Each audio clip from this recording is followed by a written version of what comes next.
बपतिस्माई पानी है, हाउस है। तो ये विजल नाइट को, शब बदारी को, ईस्टर की जो शाम होती है, रात होती है, बड़ी लंबी इबादत होती है। निजात की तारीख की सारी तलावतों को मद्देनजर रखते हुए निजात की सारी तारीख को दोहराया जाता है, तलावतें पढ़ी जाती हैं। ठीक है। फिर पुराने अहदनामा से नए अहदनामा के दौर में शुरू होते हैं, अहदनामा में आते हैं, तो हम वो सारी इबादत में देखते हैं। ये उस दिन पानी मखसूस किया जाता है जिससे बपतिस्मा दिया जाए। फिर उसी दिन ही पाक पानी से, इस पानी से सबको ब्लेस किया जाता है, जो बपतिस्मे की अलामत है। फिर हर इबादत में, हर संडे को भी है, ये पाक पानी आप सब पर छिड़का जाता है। इसके नबी की किताब में भी लिखा है कि मैं पाक पानी छिड़कूंगा और तुम पाक हो जाओगे। ठीक है। तो ये पानी छिड़कना बपतिस्मे की अलामत है। हर इबादत के शुरू में बपतिस्मा पानी छिड़का जाता है, बपतिस्मे की अलामत है। ठीक है। जब जनाजा पढ़ा जाता है, लाश पर भी पानी छिड़का जाता है, बपतिस्मे को याद किया जाता है। जब कब्र में दफनाया जाता है, कब्र को भी पाक पानी से पाक किया जाता है। ये खजाना आपके पास है, किसी और के पास नहीं है। जिनके पास नहीं है वो इकलाबदार रखला, वो रोहिला, वो लोटा ला, वो सब कुछ होती छुट्टी जाते हैं। घर भी नहीं रख सकते जब कुछ चंबड़ ना जाए। ईमान एडा मजबूत करना। फिर जब बपतिस्मा दिया जाता है तो सारी रस्में अदा की जाती है, सिर्फ ये नहीं है गोता देख के पारक। ठीक है। हम देखते हैं कि छोटे बच्चे का बपतिस्मा है, बड़े का है। ठीक है। अगर कोई गैर कौम से मसीह में आया है तो उनकी पहले तरबियत की जाती है। ठीक है। रोज़ों के बाद ईस्टर आती है ना, ऐसे ही है ना, ईस्टर पहले आती है। शाबाश, बात है।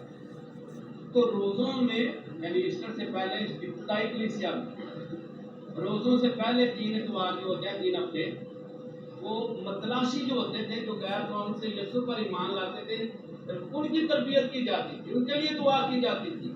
और वो चर्च के बाहर बैठते थे और आने वालों से दरख्वास्त करते थे कि हमारे लिए अंदर खुदा से दुआ कर, खुदा हमें कबूल कर। ये तैयारी थी। ठीक है। तो फिर शब बेदारी की इबादत में उन्हें बपतिस्मा दिया। उस दिन बच्चों को भी बपतिस्मा दिया, सबको जो बपतिस्मा पाने वाले उन्हें बपतिस्मा दिया। तो इस पानी और एक छोटी कैंडल जो है, छोटी कैंडल जब बपतिस्मा मिल जाता है तो ये पाशकाई कैंडल से रोशन करके उनको थमाई जाती है। ठीक है।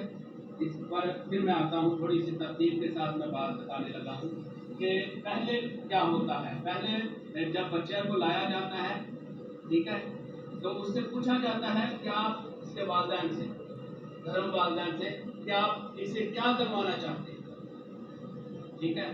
तो वो कहते हैं बपतिस्मा।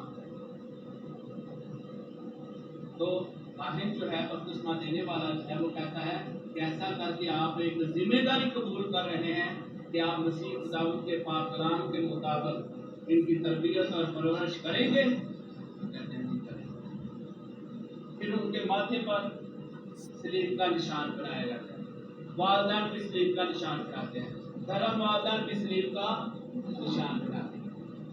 ठीक है। एक प्रोसेस है, रवायत है, रस्म है, शुरू से आ रही है। फिर उनसे जो है सवाल जवाब किए जाते हैं, ईमान का इकरार करवाया जाता है। ठीक है। कि क्या आप शैतान को तर्क करते हैं? जी हाँ, हम तर्क करते हैं। क्या आप उसके खोखले वादों को तर्क करते हैं, छोड़ते हैं? जी हम छोड़ते हैं, तर्क करते हैं। उसके खोखले वादों को? जी हाँ, छोड़ते हैं। ठीक है। क्या आप मसीह खुदावंद पर ईमान रखते हैं? जी हाँ, हम ईमान। क्या आप उसके मां मुकद्दसा मरियम कुंवारी से पैदा होने पर ईमान रखते हैं? जी हाँ, हम ईमान रखते हैं। उसकी सारी तालीमात पर ईमान रखते हैं? जी हाँ, हम ईमान रखते हैं। यानी जो रसूलों का अकीदा है उनसे पूछा है। अगर ईमान रखते हैं, उसी ईमान में, उसी ईमान पर اس بچے کو بپتسمہ دیا۔ اگر پانی پر برکت نہیں ہے تو پانی پر برکت ہو جاتی ہے، ٹھیک ہے؟ تو پانی سے بپتسمہ دینے سے پہلے یہ متلاشیوں کا تیل ہے، نیک کا نشان بنانے کے بعد پھر اقرار کروانے کے بعد یہ متلاشیوں کا تیل دل پر لگایا، دل کو مسا کیا جاتا ہے۔ کیوں متلاشیوں کا تیل؟ پاک تیل، کیونکہ ہماری روح کس کی متلاشی ہے؟ کس کی تلاش میں ہے؟ تو پاک کلام میں لکھا ہے جو کوئی میری تلاش کرتا ہے وہ مجھے پا لیتا ہے۔ تو اس پاک تیل سے ان کے دل کو مسا کیا جاتا ہے، ٹھیک ہے؟ اس کے بعد پاک پانی کے ساتھ انہیں بپتسمہ دیا جاتا ہے، اسے برکت دی، جس کو چھوا ہوتا ہے، پاک کیا ہوتا ہے، دعا پڑی ہوتی ہے، پوری برکت اس پر ہوتی ہے، ٹھیک ہے؟ تو بپتسمے کے بعد، ٹھیک ہے، اسے پھر بپتسمہ کے تیل سے مسا کیا جاتا ہے۔ بپتسمہ کا تیل جو ہے اس سے نبیوں کو، بادشاہوں کو اور کاہنوں کو مسا کیا جاتا ہے۔ کن کو مسا کیا جاتا تھا؟ نبیوں کو، کاہنوں کو اور بادشاہوں کو، ٹھیک ہے؟ تو اس بپتسمہ کے تیل سے اس بچے کو مسا کیا جاتا ہے، سال کی چوٹی، ٹھیک ہے؟ کیونکہ بچہ جو ہے وہ یسوع میں پیدا ہوتا ہے، وہ نبی بھی ہے، بادشاہ بھی ہے اور کاہن بھی ہے، بیپٹسمل کاہن، ٹھیک ہے؟ بیپٹسمل منسٹری ہے۔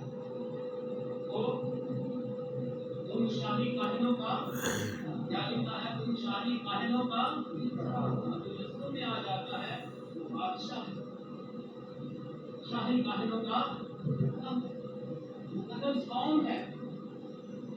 تو بپتسمہ اس لیے کہ ہم پاک ہونے کے لیے بلائے جاتے ہیں، تو پاک تیل سے مسا کیا جاتا ہے، ٹھیک ہے؟ اس کے بعد پھر جو ہے سفید لباس پہنایا جاتا ہے، سفید لباس، یہ رسم کے طور پر ہم ادا کرتے ہیں، بچے کے کپڑے سلائے جاتے ہیں، وائٹ سفید کپڑے سلا کر لائے جاتے ہیں، وہ پہنائے جاتے ہیں کہ آج سے یہ نئے سرے سے پیدا ہو گیا۔ پہلے یہ دنیا میں پیدا ہوا تھا، اب یسوع میں پیدا ہوا، تو یہ وائٹ کپڑا یسوع کی علامت ہے، یسوع بے داغ ہے، اس میں کوئی داغ شکن دبا نہیں۔ پرانی چیزیں جاتی رہی دیکھو وہ نہیں ہوتی، پرانی آدمیت کو ترک کرنا اور نئی آدمیت یعنی یسوع کو پہن لینا ہے۔ سفید کپڑا یسوع کی علامت ہے کہ یسوع کو پہن لینا، اور جہاں پر نہیں لاتے کپڑے پھر ہم رسم ہی ادا کرتے ہیں، کہیں سمجھ جائیں، پر سمجھ نہیں آتی، کیوں؟ ہمارے دل و دماغ پر کچھ اور چھایا۔ اگر یسوع کا کلام ہو تو پھر ہمیں ساری چیزوں کی سمجھ آئے۔ جب ہم پاسٹر اور پادریوں کے پیچھے یا آپ ہی خود پادری پڑھ کے اپنی فلاسفی تھیالوجی شروع کر دیتی ہے تو پھر بھی چربی چھا گئی ہے، کام کرنا ہے، ہمارے دلوں پر چربی چھا گئی ہے، تم دیکھتے ہوئے نہیں دیکھتے، سنتے ہوئے نہیں سنتے، تو ہمیں تیاری کرنا ہے۔ اس کے بعد پھر ہم سفید کپڑے کے بعد، کپڑے پہنائے جانے کے بعد یہ جلتی ہوئی کینڈل جو ہے، جو لوگ خود لائیں،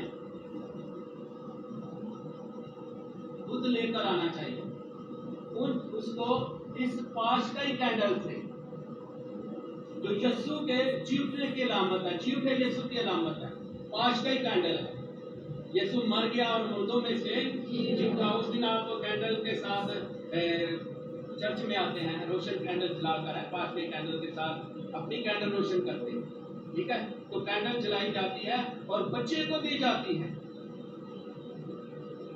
یہ نور یسوع جو دنیا کا نور ہے، جس میں وہ پیدا ہو گیا ہے، اسے کھمایا جاتا ہے کہ آپ کو اس نور کی پیروی کرنا ہوگا، یسوع کی پیروی کرنا ہوگا، اور یسوع جو دنیا کا نور ہے، اسی نور کو دنیا میں پھیلانا ہوگا۔ اس لیے یہ جلتی ہوئی موم بتی بھی جو ہے اسے سمائی جاتی ہے، یہ یسوع کی علامت ہے، پھر اس کے کان اور منہ کو کھولنے کی دعا ہوتی ہے، افتح کھولنے کی دعا کیوں؟ منہ اور کانوں کو، تاکہ خدا کا کلام، کانوں کو بھی مسح کیا جاتا ہے تاکہ خدا کا کلام سن سکے، ہونٹوں کو مسح کیا جاتا ہے، دعا کی جاتی ہے تاکہ ہونٹوں سے خدا کے کلام کا پرچار کر سکے، کلام کی بات کر سکے، پاک ہونٹوں کے ساتھ خدا کی تعریف کر سکے۔ اور اس کے بعد پھر جو ہے پھر آخری دعا جو ہے یعنی ہمارے باپ کی دعا کی جاتی ہے، برکت دی جاتی ہے، ٹھیک ہے۔ تو ابھی 5 منٹ کے لیے آپ بریک کر لیں۔